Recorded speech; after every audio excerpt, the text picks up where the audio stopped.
Dans cette vidéo, je vais vous parler d'esquisse. Donc cette vidéo elle va être en deux parties de 3-4 minutes. Les bases ici d'une esquisse et ensuite on rentrera un peu plus dans les détails. Donc dans les bases des esquisses, il vous faut d'abord créer une nouvelle pièce. Donc ça c'est classique. Maintenant je vais éviter d'expliquer trop. Donc vous créez une nouvelle pièce, fichier nouveau pièce. Vous allez arriver sur votre modeleur. Vous avez vos trois plans sur le côté. Je vous les remontre une fois. Vous avez les trois plans virtuels. Donc le modeleur 3D, bien sûr, il fonctionne. Vous créez des pièces en 3 dimensions. Mais ce qui est important, c'est pour commencer, c'est de d'abord dessiner en 2 dimensions. Donc t'as besoin, t'as pas besoin. Aujourd'hui, on va rester sur les esquisses. Donc vous allez cliquer esquisse et vous allez cliquer sur, par exemple, le plan de face. Si vous faites pas ça, vous cliquez directement esquisse. Il va vous demander, SolidWorks va vous demander sur qui tu veux dessiner. Donc toi, tu veux dessiner sur on va dire plan de face, c'est le plus logique d'ailleurs. À partir de là, vous avez accès aux différentes fonctions des esquisses. Donc vous avez les lignes. Je vais faire assez vite parce que ça va être à vous d'expérimenter. Et puis c'est surtout à vous, en fonction de ce que vous allez vouloir dessiner, vous allez utiliser différentes fonctions.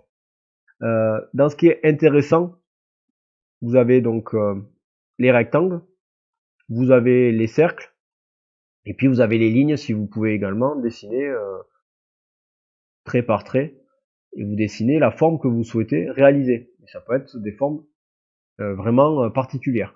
Vous avez le spin. Le spin, en fait, c'est vous qui réalisez vos propres courbes.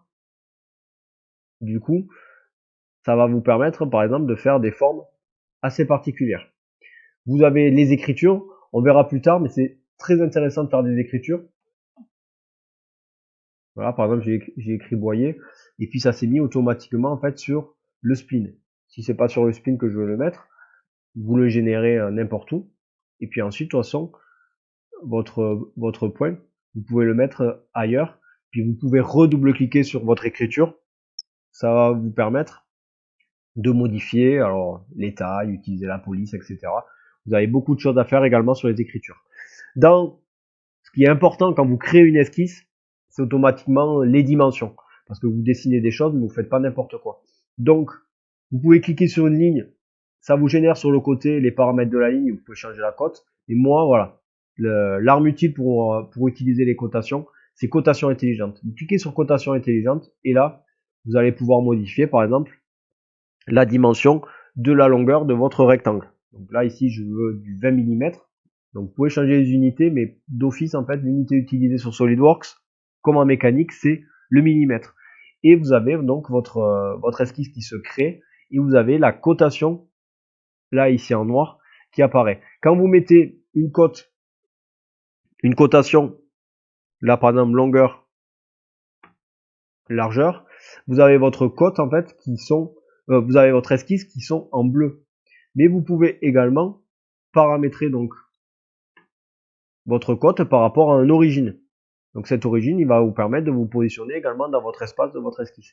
Et vous voyez rapidement, on voit mon rectangle ici, je vois mon rectangle qui commence à se paramétrer et mon esquisse devient noir. Noir, ça veut dire qu'il est contraint de toutes ses dimensions. Et ça veut dire en fait que ça y est, il est positionné dans l'espace et les cotes sont également cotés de manière que chaque point en fait est bien positionné.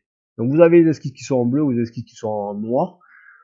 Idéalement, si vous dessinez correctement, le but c'est de faire du noir, mais si vous faites du bleu, ça ne pose aucun problème. Je vous laisse aller dans la deuxième vidéo, et dans la deuxième vidéo, en fait, je vais vous expliquer rapidement quelques fonctions que vous avez au-dessus.